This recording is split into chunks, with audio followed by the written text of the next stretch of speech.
믿음의 유산,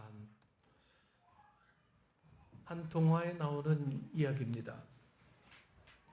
구멍나무의 구멍에서 한 다람쥐 가족이 살았습니다. 그들은 가난했지만 너무너무 행복했어요.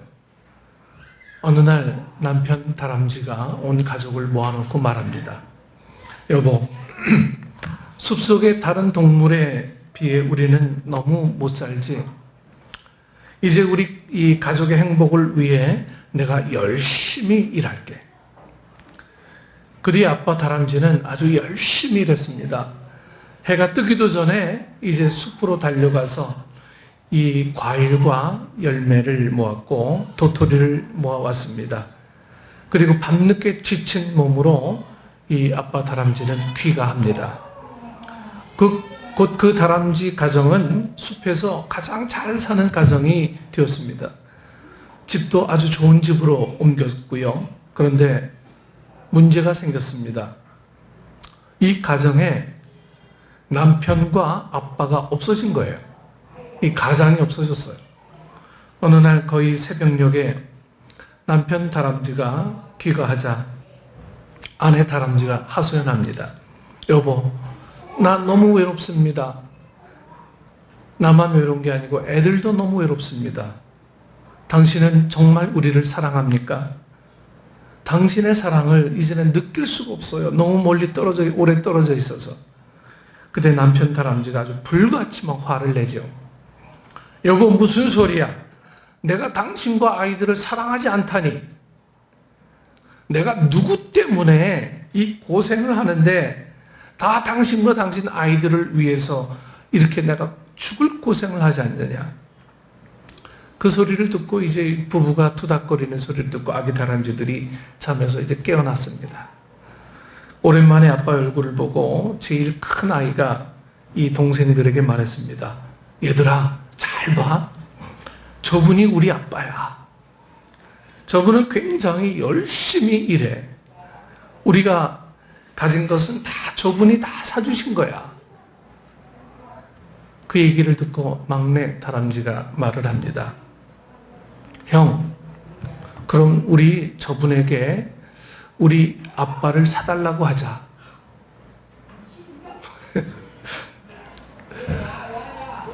우리 아빠를 저분이 다 사주니까 저분에게 우리 아빠를 사달라고 하자.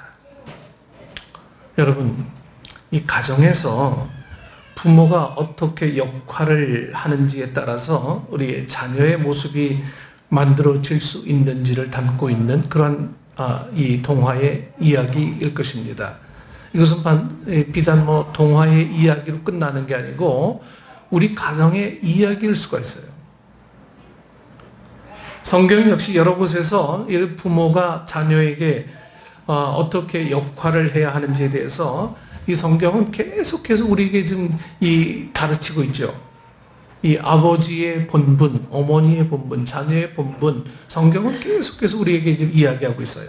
오늘 본문 역시 이 부모 세대가 다음 세대에 줄 수 있는 이 영적인 유산이 여러분 얼마나 중요한지에 대해서 오늘 본문은 오늘 우리에게 알려주고 있습니다. 이것은 비단 자녀를 가진 부모에게 주는 말씀만은 아닐 거예요.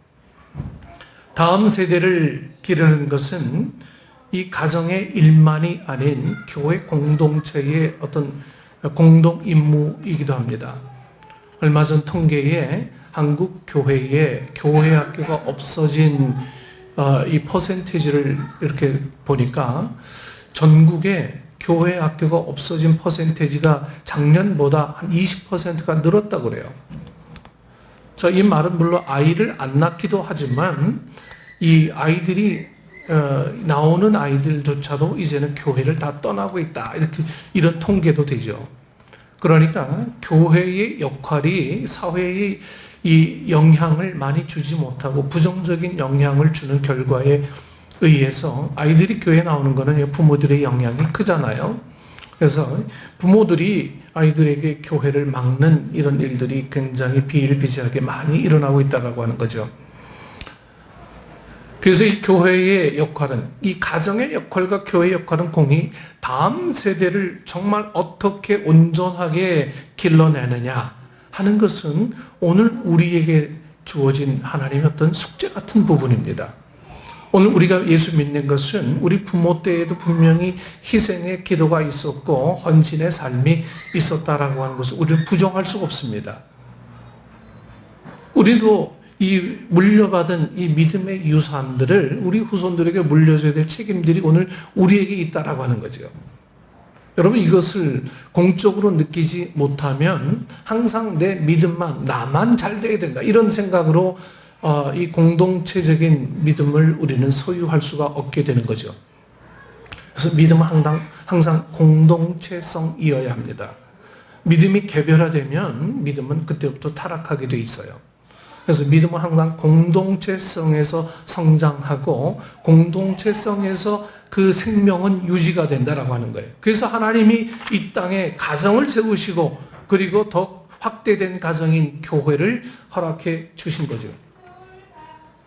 오늘 우리 이미 자녀를 다 기르신 분들과 아직 자녀들이 없는 가정도 공히 생각해야 될 것은 공동체 어른으로서 다음 세대를 어떻게 신앙으로 양육할 것인지에 대한 말씀으로 삼으시기를 소원합니다.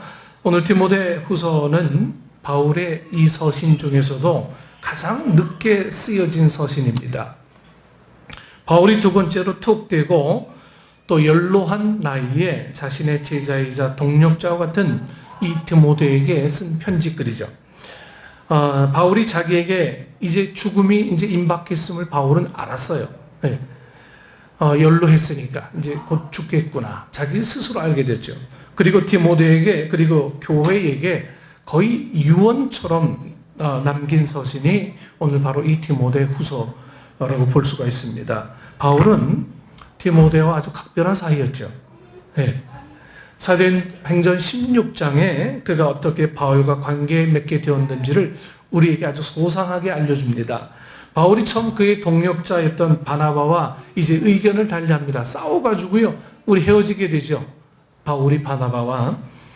그래서 각자의 길을 간 이후에 이 더베와 루스드라라는 곳에 갔는데 그곳에서 만난 사람이 바로 이 디모데였어요. 네, 더베와 루스드라라는 곳에 갔는데 너무 신실한 사람이 젊은이가 있거든요. 그래서 그곳에서 이제 이 디모데를 만나게 됩니다. 그는 이미 예수님을 믿는 그 아주 신실한 제자였는데 이 디모데는 그냥 제자가 아니라 많은 신도들에게 아주 호평을 받는 그런 사람이었다고 평가받을 정도로 그는 이 믿음과 성품이 아주 좋은 사람이었다. 사도행전 16장 2절에 디모데를 이렇게 표현하고 있어요. 예수 믿지 않는 사람들에게도 좋은 호평이 있었고 성품으로 모든 면에 참 본받을 만한 사람이었다. 이렇게 이야기하고 있습니다. 그래서 바울이 너무 신실한 이 디모데를 데리고 함께 내가 너를 이제 데리고 가기를 원하게 된다. 이렇게 요구했을 때 디모데는 이 한치의 머뭇거림도 없었습니다. 알겠습니다. 마치 예수님이 제자들 부를 때 따라갔던 것처럼 바울이 디모데를 부를 때도 디모데는 주저하지 않고 이 바울을 따라가게 되죠. 이후 바울의 가장 중요한 제자이자 선교의 동력자가 돼서 많은 사역들을 함께 하게 된 사람이 바로 이 디모데입니다. 디모데는 나중에 훗날에 이제 이 에베소 교회, 에베소라고 하는 것은 터키 서부의 아주 중심적인 도시잖아요. 그곳에 목회자로 또 세움받게 되고 그 목회가 어려울 때 또 디모데가 편지를 보내서 디모데를 위로하고 교인들을 권면했던 일들이 이 디모데와 바울 사이에는 아주 긴밀하게 있었습니다. 이 디모데에게는 신앙적인 측면에서 누렸던 두 가지 큰 만남의 축복이 있었습니다. 여러분, 우리도 이 만남의 축복이라는 것을 늘 고대하셔야 합니다. 만남이 얼마나 큰 축복이다라고 하는 것을 우린 살아가면서 그냥 무시할 수가 없는 거예요. 누구를 만나느냐, 어떤 만남이 우리에게 있느냐에 따라서 우리의 삶이 결정될 수도 있기 때문입니다. 첫 번째로는 그에게 훌륭한 영적인 이 멘토가 있었다는 거죠. 바울을 돕던 후배나 제자들이 많았지만 그 중에서도 여러분, 이 바울은 디모데를 향한 아주 각별한 마음, 관심, 이것은 정말 특별했다고, 특심이었다고 할 수가 있어요. 예, 이 바울이 디모데를 생각하는 것은 그냥 제자로 보는 게 아니었어요. 아주 특별한 마음이었어요. 바울은 오늘 편지를 받는 디모데를 여러분 뭐라고 부릅니까? 오늘 사랑하는 아들, 이렇게 불러요. 사랑하는 아들. 그냥 아들도 아니고 사랑하는 아들. 네. 제가 우리 세준이한테 사랑하는 아들 하면 되게 겸연쩍어 해요. 네. 우리 아들들에게 이렇게 사랑하는 딸, 이렇게 여러분 불러보셨어요? 네. 물론 사랑하지만 이 말로 이렇게 표현하는 건 쉽지가 않은데, 이 바울은 이 디모데에게 사랑하는 아들이라는 편지서도 이렇게 부르고 있죠. 사랑하는 아들 디모데에게 이 편지를 씁니다. 하나님 아버지와 우리 주 그리스도 예수께서 내려주시는 은혜와 자비와 평화가 그대에게 있기를 빕니다. 이런 마음으로 사도 바울은 디모데에게 편지 서두구를 시작하죠. 실제 아들은 아니었지만 그냥 제자나 동력자의 관계가 아니라 여러분, 이 아들이라고 부를 정도로 친밀한 멘토와 멘티의 관계였던 것이 바울과 디모데였어요. 바울이 아들이라고 부른 사람은 성경에서는 딱 두 사람이었어요. 디도와 디모데, 딱 두 사람이었어요. 물론 다른 제자들도 사랑했지만 바울이 아들이라고 부른 제자는 딱 디도하고 디모데 두 사람이었죠. 이런 관계 가운데 고린도전서 4장 17절 말씀해 보시면 바울이 디모데를 이 고린도에 보내면서 이렇게 글을 표현합니다. 이 일 때문에 나는 디모데를 여러분에게 보냈습니다. 그는 주님 안에서 얻은 나의 사랑하는 신실한 아들입니다. 그는 그리스도 예수 안에서 행하는 나의 생활 방식을 여러분에게 되새겨 줄 것입니다. 어디에서나 모든 교회에서 내가 가르치는 그대로 말입니다. 고린도전서 4장 17절 이 말씀에 이 디모데가 어려움을 겪게 되자 바울은 디모데의 동력자들을 디모데에게 파송하면서 좀 힘이 됐으면 좋겠다. 바울을 특별하게 사랑하면서 디모데를 사랑하면서 디모데에게 조력자들을 또 보내주는 장면들이 나오죠. 바울이 사랑하고 신실하며 또 아들이라고 부르고 있고 문제가 참 많았던 고린도 교회에서 그를 보내면서 내가 가르친 것들을 그대로 여러분에게 그의 삶을 통해서 되새겨 줄 것이다. 이렇게 자신 있게 바울은 디모데를 추천합니다. 내가 한 말 그대로 디모데가 그렇게 할 겁니다. 그러니까 디모데가 하는 말은 나의 하는 말로 여기십시오. 이런 말이죠. 영적인 면에서, 성품적인 면에서, 훈련의 측면에서 여러분 웬만큼 깊이 신뢰하지 않고서는 쓸 수 없는 표현입니다. 나의 말이 곧 이 아들의 말입니다. 이 말이에요. 또 4절 말씀 보면 나는 그대의 눈물을 기억하면서 그대 보기를 원합니다. 그대를 만나봄으로 나는 기쁨이 충만해지고 싶습니다. 그러니까 바울은 항상 디모데를 만나기를 원했어요. 너무너무 사랑하니까. 그의 사역을 후원하고 싶으니까. 바울은 디모데 후서를 쓰는 시점에 감옥에 있었던 아주 힘든 상황이었죠. 나이도 이미 많고 육신은 자꾸만 쇠퇴해져만 가고는 싶지만 그럴 수 없는 연금된 상태인지라 그냥 편지로밖에 쓸 수 없는 이 바울의 안타까운 심정을 바울은 오늘 디모데 후서를 시작하면서 이렇게 편지로 보냅니다. 여러분, 우리가 어려운 일을 당해서 마음이 어렵고 힘들 때 또 누군가를 또 보고 싶고 또 보면 위로가 될 것 같은 사람이 우리에게 떠오른다면 그는 정말 소중한 사람일 겁니다. 여러분들이 지금 당장 급하게 한번 생각해 보십시오. 내가 가장 어려울 때 나에게 위로가 될 수 있는 사람이 누구일까? 여러분들에겐 그런 사람들이 정말 있습니까? 또 내가 위로가 되어줄 사람은 또 있는가? 내가 멘토가 되어주고 내가 멘티가 될 사람이 있는가? 오늘 우리 자신들에게 이렇게 물어보면 나는 정말 너무 외롭게 살고 있는 건 아닌가? 그냥 내가 죽도록 일하고 열심히 벌어야 그냥 살아가는, 근근하게 사는 그런 삶인가? 아니면 힘들 때 내 어려움을 들어줄 수 있는 사람, 또 내가 그 사람이 힘들 때 내가 그에게 또 얘기를 해줄 수 있는 그런 사람. 여러분, 이런 관계가 우리에게 없다면 여러분 이제 다시 설정하십시오. 리부팅 하세요. 예수님을 통해서 다시 한번 우리의 삶을 재조명하셔야 됩니다. 그렇지 않으면 우리 인생은 늘 외롭고 혼자 가는 거예요. 또 여자들은 또 이 50대가 시작이 되면 이제 갱년기란 아주 이 못된 놈이 나와서 그냥 업앤다운이 심한 거예요. 어느 날 기뻤다가 어느 날 막 절망이었다가 어느 날은 천국이었다 어느 날 지옥이었다가 어느 날 더웠다가 어느 날 시원했다가.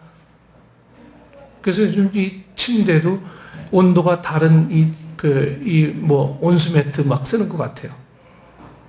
여러분, 오늘 주님을 위해서 살아가는 그 삶이라고 하는 것은요, 나를 위해서가 아니고 우리를 위해서 존재하는 하나의 믿음이 있어야 한다라고 하는 거죠. 오늘 바울은 정말 외로웠어요. 이 디모데가 없었으면 더 외롭고 더 힘든 사역이었을 겁니다. 하지만 디모데가 자기의 위로가 되고 힘이 되고 후임자가 되고 다음 세대가 되었어요. 얼마나 든든합니까? 사도 바울이요. 그래서 이 바울이 디모데에게 그를 선교 동력자로 부르면서 훈련시켰고요. 또 영적인 스승이 되었고, 뿐만 아니라 디모데를 위해서 늘 기도하는 사람이었습니다. 여러분들도 누군가를 사랑하면 그를 위해서 늘 기도하게 될 거예요. 사랑하지 않으면 기도가 안 나와요. 네. 그래서 우리에게 사랑의 마음들이 가득 담겨 있어야 누군가를 축복할 이유가 생기고 기도할 마음들이 자꾸 생겨나는 거예요. 여러분, 이 원수를 사랑하라라고 하는 말들이 여러분 쉬울 것 같습니까? 여러분, 불가능하죠. 나로서는. 원수를 어떻게 사랑해요? 하지만 주님 통해서 사랑하는 그 마음들을 우리가 배워나가야 한다고 하는 거예요. 3절 말씀에 나는 밤낮으로 기도할 때에 끊임없이 그대를 기억하면서 하나님께 감사를 드립니다. 제가 지금 읽은 성경은 이 세번역 성경으로 여러분 편하게 좀 읽어드립니다. 바울은 그냥 멘토가 아니라 디모데를 위해 늘 중보한 기도의 사람이었다는 거예요. 나는 늘 너를 생각하면서 늘 너를 위해 기도한다. 그리고 이런 이유로 나는 그대를 일깨워서 그대가 나의 안수로 말미암아 그대 속에 간직하고 있는 하나님의 은사에 다시 불을 붙이게 하려고 합니다. 이 디모데에게는 좋은 성품이 있어서 은사가 너무 많았던 거예요. 그래서 이 불을 붙여주면 정말 폭발적인 능력들이 디모데의 사역에 있을 것이라고 바울은 믿고 있어서 그를 위해서 계속 기도하고 그를 후원하기로 작정했던 거죠. 디모데에게 영적인 은사가 주어지도록 사역자로 훈련하고 안수를 한 사람이 바로 이 바울입니다. 요즘으로 말하면 목사에게 이제 안수하는 거죠. 안수. 네. 우리도 자녀들이 다음 세대가 바울 같은 좋은 영적인 멘토를 만나도록 여러분 기도해야 할 것입니다. 여러분, 우리 교회가 앞으로 나아가야 될 방향은 다음 세대를 위한 어떤 목표가 있어져야 합니다. 여러분, 다음 세대가 없는 교회는 아무리 커도 그 교회는 덩치만 컸지 능력이 없는 교회가 될 거예요. 다음 세대가 없는 교회. 저는 저 아이들이 뒤에서 시끄럽게 해도요, 저는 시끄럽게 들리지가 않아요. 저 아이들의 소리들이 우리 교회의 어떤 나중에 파워가 될 것이기 때문에 그래요. 저 아이들이 정말 소중하게 자라는 것, 제가 교사들을 특별하게 생각하는 이유도 바로 이 다음 세대를 위한 일이기 때문에, 사역이기 때문에 그런 겁니다. 바울처럼 신앙적으로 이끌어줄 수 있고 그들의 삶을 선하게 변화시키는 영향을 우리가 주고 또 그들을 인정해 줄 수 있고 친밀한 관계를 쌓을 사람을 만나도록 여러분 기도해야 합니다. 이 기도 제목이 부모들이 자녀들을 위해 매일 드려야 하는 중요한 기도 제목 중에 하나가 되기를 소망합니다. 3절에 나는 조상들을 본받아 깨끗한 양심으로 하나님을 섬깁니다 라고 이렇게 하는데요, 바울이 디모데가 보고 따라갈 수 있는 이 깨끗한 양심을 디모데에게 삶으로 보여주었던 사람이었던 것처럼 여러분 하나님 앞에서 깨끗한 양심을 가지고 사는 것을 가르치고 또 삶으로 보여줄 수 있는 멘토를 우리의 다음 세대들이 만나기를 우리는 함께 기도해야 할 것입니다. 네. 그런데 그것보다도 더 중요한 기도 제목이 있어요. 그것은 두 번째 디모데가 누린 이 만남의 축복은 바로 믿음의 부모가 있었다는 거예요. 이 디모데의 믿음의 부모예요. 5절 말씀에 나는 그대 속에 있는 거짓 없는 믿음을 기억합니다. 그 믿음은 먼저 그대의 외할머니 로이스와 어머니 유니게 속에 깃들여 있었는데 그것이 그대 속에도 깃들여 있음을 나는 확신합니다. 이 디모데의 외할머니가 누구예요? 로이스, 어머니는 유니게. 여러분 많이 들어보셨죠?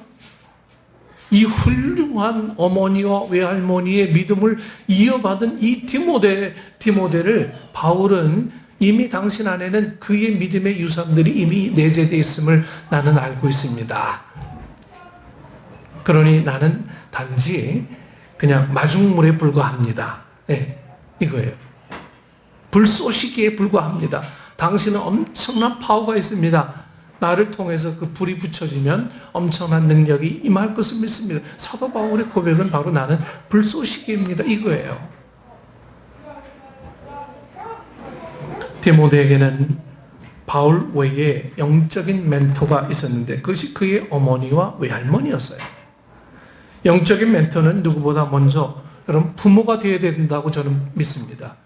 영적인 멘토는 부모가 되어야 돼요.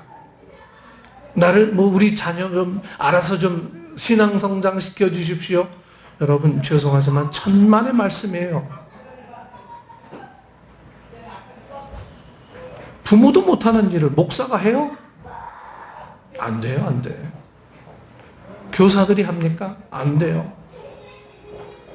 부모가 영적인 멘토가 돼야 돼요. 영적인 멘토. 오늘 디모데를 통해서 우리는 분명히 볼 수 있지 않습니까? 예?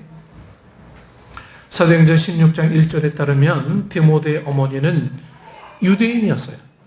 그리고 아버지는 누굽니까? 헬라인이었어요. 그런데 어머니의 믿음이 이제 돈독했다고 합니다. 사도행전 16장 1절에 보면 바울은 더베와 루스드라에도 갔다. 거기에는 디모데라는 제자가 있었는데 그의 어머니는 신앙이 돈독한 유대 여자이고 아버지는 그리스 사람이었다. 신앙이 돈독한 외할머니와 어머니 밑에서 자란 디모데는 어렸을 때부터 조기 신앙 교육을 경험한 것과 같습니다. 지금 이 앞에 다니는 희소리가 지금 아무 생각 없이 다니는 것 같지만 여러분 저 아이는요 신앙의 삶을 그대로 몸으로 다 받는 거예요. 네. 어릴 때 교회에서 뛰노던 일들, 네? 엄마가 기도하는 일, 아빠가 기도하는 일, 아빠 왜 드럼 치고 네? 찬양하는 머릿속에 다 기억에 남아요. 어릴 때 어떤 충격을 받느냐 아니면 어릴 때 어떠한 선한 영향을 받느냐에 따라서 그 사람의 삶의 인격이 형성될 수가 있거든요. 그럼 심리학을 공부해 보면요, 이 범죄자의 유형 중에 가장 많은 유형은 어릴 때 부모로부터 상처받은 사람이 가장 많이 범죄의 유형 속에 포함되어 있다라고 이 통계에 나와 있어요. 오늘 이 부모인 나는 우리 자녀들에게 어떠한 영향력을 줄 것인가? 우리가 정말 깊이 생각하고 이거는 우리 자녀의 문제뿐만 아니고 그 후세대에 이르기까지 연결되는 가장 중요한 문제일 것입니다. 신앙이 돈독한 외할머니 그리고 어머니 밑에서 자란 디모데는 참 어릴 때부터 조기 신앙 교육했어요. 네. 5절에 보면 디모데에게 있는 믿음은 외할머니와 로이스와 어머니 유니게 속에 먼저 있었다고 이야기하죠. 그 믿음이 디모데 속에 깃들였는데 그것은 믿음을 어릴 때부터 보고 배운 복이 그에게 있었다는 거죠. 디모데후서 3장 15절에서도 여러분 이것을 더 설명합니다. 그대는 어려서부터 성경을 알고 있습니다. 성경은 그리스도 예수를 믿는 믿음으로 말미암아 그대에게 구원에 이르는 지혜를 줄 수 있습니다. 이렇게 디모데후서에 나와 있어요. 어려서부터 성경을 알았다는 것은요, 어머니와 외할머니가 어렸을 때부터 디모데에게 말씀을 가르치면서 신앙을 교육했다는 거예요. 신앙 교육이 어려서부터 있었다는 거예요. 그래서 메시지 성경은 5절을 풀어서 이렇게 말합니다. 그대의 믿음은 그대의 할머니 로이스에게서 어머니 유니게에게로 이어졌다가 이제는 그대에게로 이어졌다. 믿음은 말씀을 통한 신앙의 교육을 통해서 부모로부터 이 자녀에게 전수되어 줄 수 있다는 것입니다. 우리도 자녀들이 좋은 신앙의 멘토를 만나기 위해 여러분 기도해야 하는 동시에 더욱 구할 것은 우리가 자녀들에게 믿음의 모범이 되어야 된다라고 하는 거예요. 믿음의 모범이 되어야 된다. 위대한 믿음의 사람에게는 믿음의 어머니가 배후에 있는 경우가 참 많이 있어요. 모세에게는 누가 있어요? 요게벳이 있었습니다. 믿음으로 모세를 낳고 키웠던 그의 어머니 요게벳. 사무엘에게는요, 눈물로 기도하고 자녀의 삶을 하나님께 드린 한나가 그의 배후에 있었습니다. 디모데에게는 오늘 로이스와 유니게라는 믿음의 할머니와 어머니가 그의 배후에 있었습니다. 감리교 운동의 창시자인 웨슬리에게는 이 수산나 웨슬리가 있었고요. 어거스틴에게는요, 눈물의 자녀가 하나님을 만나기를 수십 년을 기도하던 모니카가 있었어요. 어거스틴만큼 이 아주 못된 놈이 어디 있겠었어요. 그러나 그의 어머니의 기도가 결국 엄청난 혁명과도 같은 일을 감당한 이 어거스틴을 배출하게 되죠. 물론 신앙은 자동으로 전수되는 게 아니에요. 엄마가 믿었다고 자녀들이 그냥 믿는 게 아니에요. 목사의 아들이라고 믿음이 확 좋은 게 아니에요. 모든 목사, 모든 장로의 자녀가 믿음이 좋지는 않습니다. 네. 모세의 자식들에 대해서는 성경은 별다른 언급을 하지 않고요. 사무엘의 자식들도 믿음의 가문을 이어가지 못했죠. 하물며 솔로몬의 자식들을 한번 생각해 보세요. 솔로몬 여로보암, 이 솔로몬의 자식 둘 통해서 남유다와 북이스라엘이 막 이렇게 갈라지게 되지 않습니까?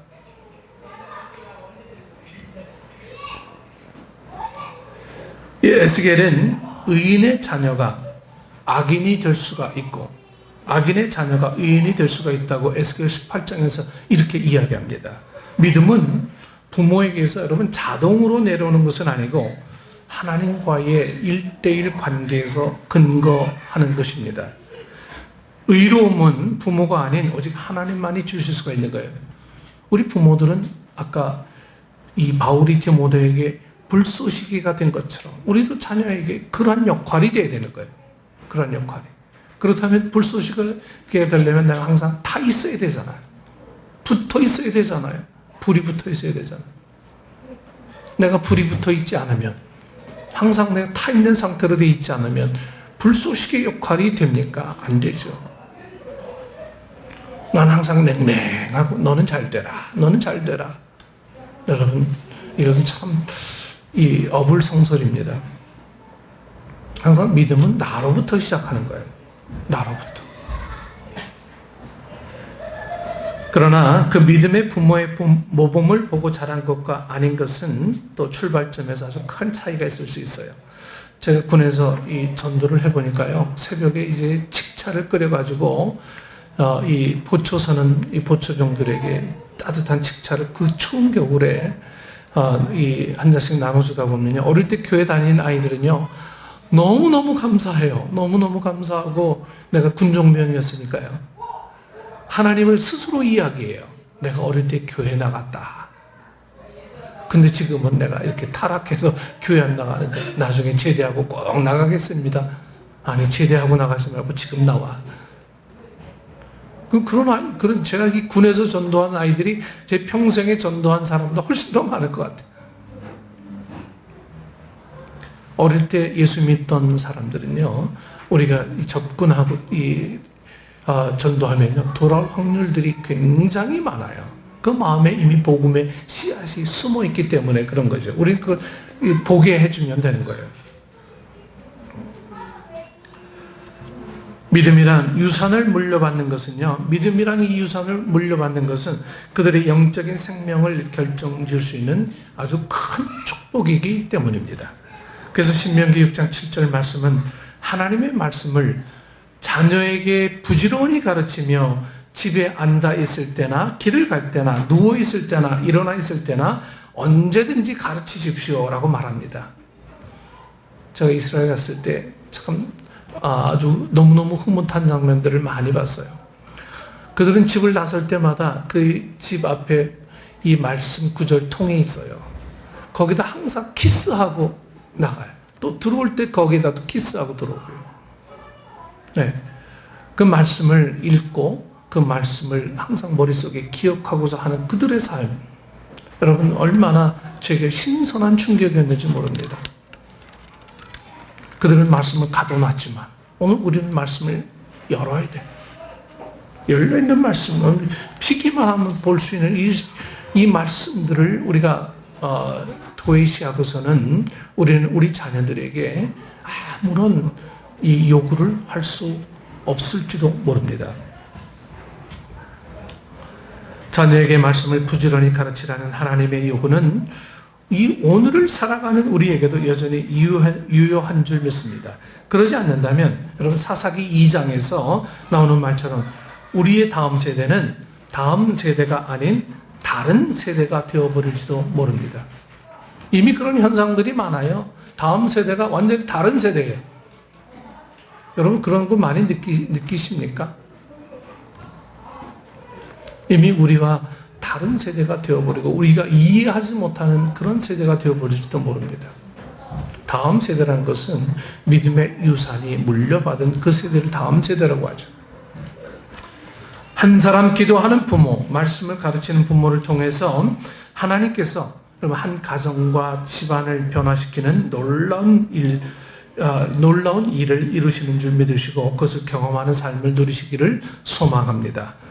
이미 이곳에 계신 대부분의 부모님들은요, 자녀들 다 교회에 데리고 나와 신앙의 교육을 받게 하셨거나 또 하고 있어요. 자녀들을 주일 아침에서부터 분주함 가운데 챙겨서 교회 데리고 나와 예배하고 또 부모가 믿는 모습을 보이는 그 노력이 하나님께서 크게 칭찬하시는 일인 줄 믿습니다. 하나님이 칭찬하실 것이라는 사실에 여러분, 위로를 우리가 좀 받았으면 좋겠어요. 그리고 칭찬하실 일이라면 더 힘써야 할 것입니다. 우리의 자녀들을 예수님의 제자로서 양육하려면 우리는 건전한 말씀을 본보기로 삼아서 이 예수님 안에 있는 믿음, 사랑, 절제 같은 하나님 나라의 이 영적인 가치들을 우리의 자녀들과 다음 세대에 강조하고 가르치는 것이 여러분 마땅할 것입니다. 그런데 우리 현실은 우리는 그들이 붙잡고 살아야 할 가치로서 좋은 학교에 진학하고 높은 연봉 있는 직장에 들어가야 되고 또 이름을 알리는 것 같은 믿음과는 크게 관계없는 가치들을 훨씬 더 강조하고 있는 경우가 많다는 거죠. 우리 현실을 부정할 수 없어요. 우리 아이들이 좋은 대학 가고 좋은 직장 가고 이건 누구나의 다 가정의 다 소망이죠. 자녀들 갖고 있는 부모라면요. 언제 우리가 우리의 자녀들과 예수 그리스도를 통해서 주어진 이 복음의 가치, 그 사랑, 인내, 겸손, 절제 혹은 순종 같은 가치에 대해서 진지한 이야기를 나눠본 적이 있었는지 여러분 질문해 봐야 할 줄로 믿습니다. 우리의 자녀들이 좋은 직장 얻고 좋은 대학 가는 거 말고 정말 이 자녀들이 믿음으로 바로 서기 위해 영적인 가치들을 이 자녀들하고 이야기했는지 정말 여러분 지금부터 고민하셔야 합니다. 우리의 자녀들은 다 착할 거야. 여러분 천만의 말씀이에요. 나중에 뒤통수 한번 맞아봐야 정신 차리지. 우리의 자녀들은 착하지 않아요. 네? 우리의 자녀들은 참 우리가 부모가 철저하게 교육하고 우리가 철저하게 믿음으로 교육해야 간신히 서는 자녀들이에요. 어쩌면 자녀들에게 위기감을 갖고 있어야 합니다. 우리가 이제 그런 교육을 시키지 못하고 우리 다음 세대에 그냥 넌 알아서 살아라. 물론 저에게도 여러 가지 도전적인 말들이 됩니다. 이것은 어찌 보면 좀 무책임한 일이 아닌가 하는 거죠. 자녀들에게 믿음의 유산을 물려주는 것은 결국 우리 부모가 해야 될 가장 큰 책임이라고 하는 거죠. 이런 우스갯글이 있습니다. 어떤 초등학생 아이가 있는데 수학 시험에 100점 맞았어요. 네. 수학 시험 이 100점을 맞았다고 이 엄마에게 막 달려가서 외친 자녀의 말에 어머니가 딱 한마디를 했어요. 국어는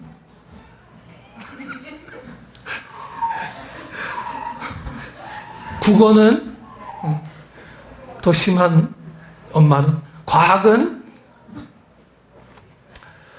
이 아이는 인정을 받고 싶어서 막 엄마에게 달려갔는데 엄마는 국어는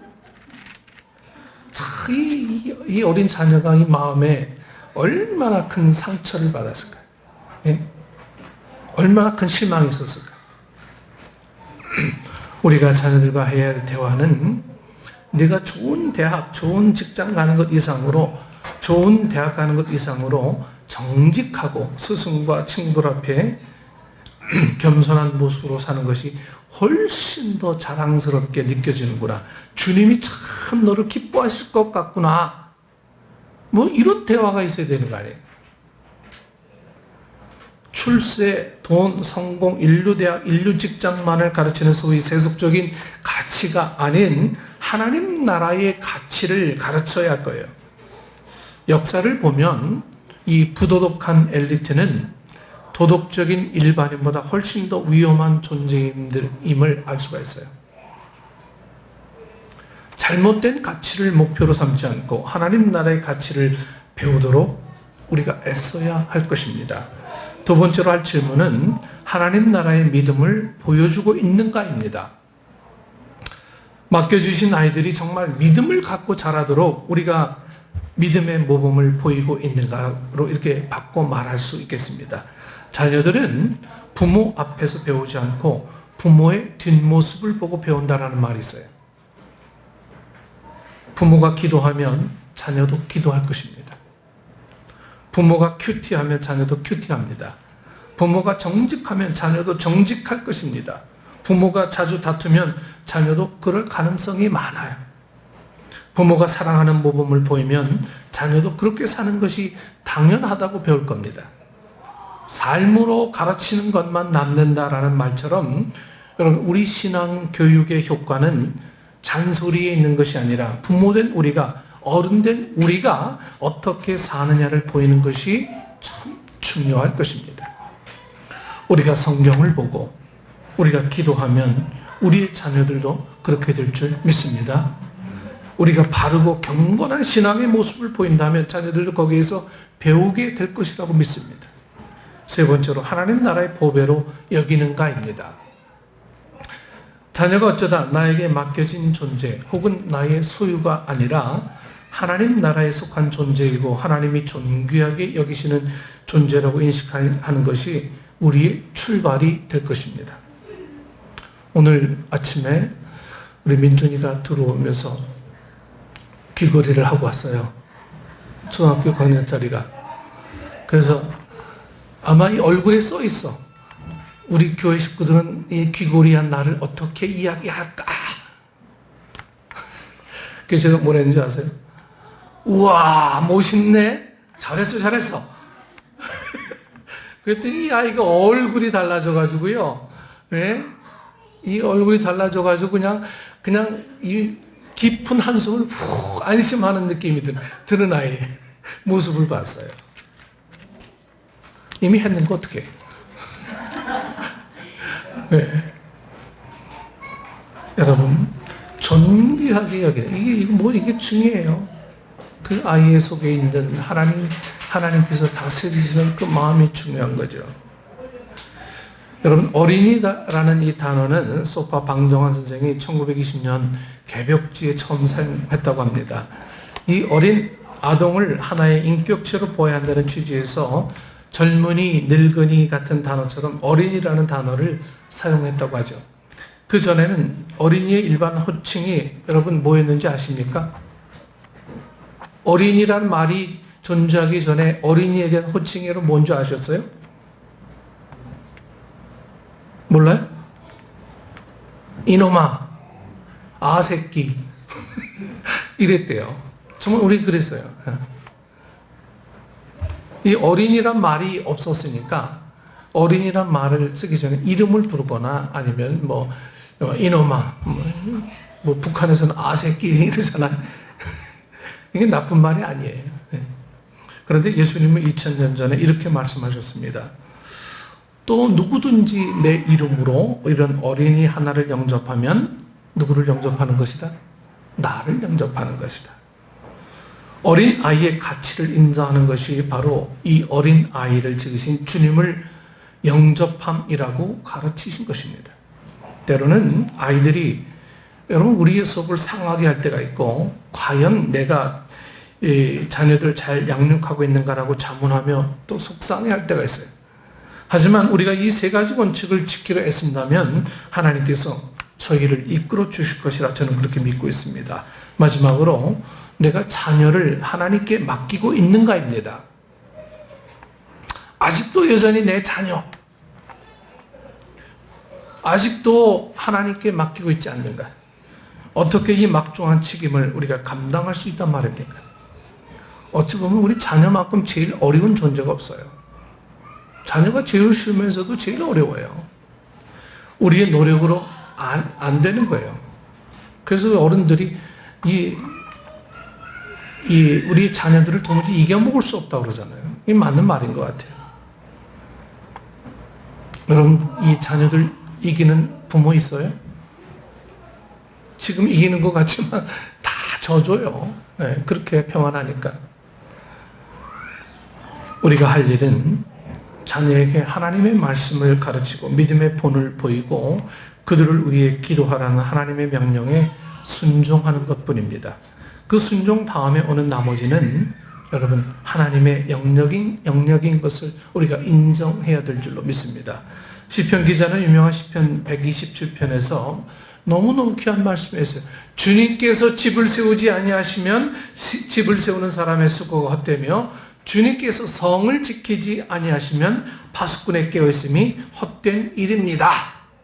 시편 127편에 이렇게 우리에게 교훈하고 있습니다. 이어진 말씀에서 시편 기자는 자식은 용사의 손에 쥐어있는 화살과도 같으니 이렇게 표현하고 있죠. 부모는 활을 당기는 사수입니다. 그의 인생의 미래를 향한 올바른 방향 가는만 여러분 잘 도우십시오. 쫓아가면서 너희 잘못 가고 있어 안 돼요. 그냥 우리가 정확한 것을 목표를 향해서 이 시위만 당겨주면 되는 거예요. 그러면 하나님께서 활시위를 당겨주시고 저 높이 저 멀리 위대한 하나님 나라의 미래를 향해서 날아가게 하실 겁니다. 그것이 하나님 나라의 보배들인 자녀들을 위탁받은 우리들 부모의 책임이라고 하는 거예요. 여러분 이렇게 함께 좀 기도하시기를 원합니다. 주님, 저희는 할 수 없습니다. 그러나 우리들 자녀들이 주님을 바라보고 주님의 가치를 붙들고 사는 자들이 되도록 방향을 보이겠습니다. 이제 주님 당신의 천사들을 보내주셔서 주께서 친히 그들이 가야 할 길로 나아가도록 하옵소서.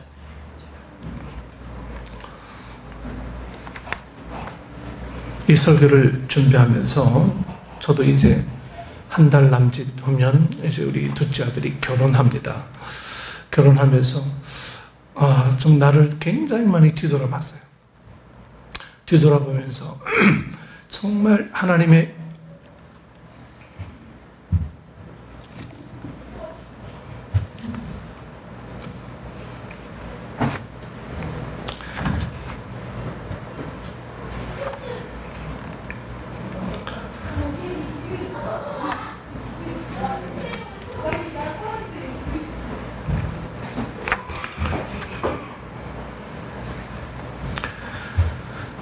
하나님께서 주신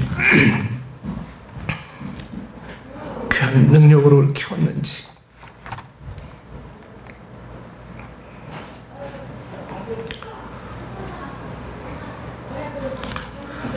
많은 시간 뒤돌아보는 시간이 있었습니다. 그 여러분도 이 활을 당기는 이 활 자체는 구부러지는 고통이 있지만, 여러분 이 활의 보람으로 기뻐하십시오. 예. 그리고 이제 주님의 보배이고 여러분들의 보배인 이 멋진 화살들을 여러분 잘 준비시켜서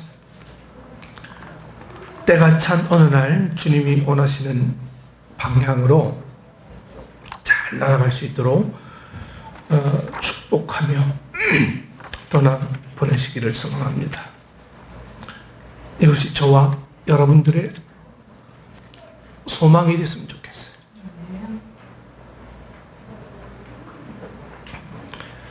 그것이 우리 교회의 자랑거리고 기쁨이면 좋겠습니다. 기도하겠습니다.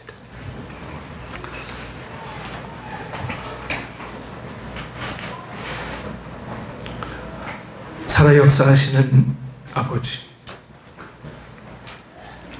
우리가 주님을 늘 사랑한다고 하지만 이득이 있을 때만 주님을 찾았고, 원망할 때만 주님 찾았고, 기뻐할 때는 주님 외면했던 이기적인 모습을 우리는 늘 가질 수밖에 없는 인간입니다. 하지만 이 시간 다시 한번 뒤돌아보니 하나님께서 간섭하지 않으신 것 하나도 없었고,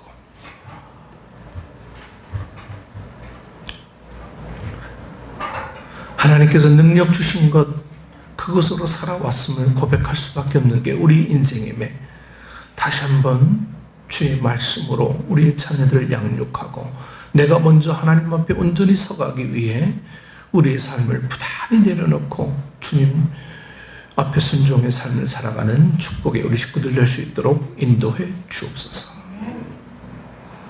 예수님 이름으로 기도드리옵나이다. 아멘.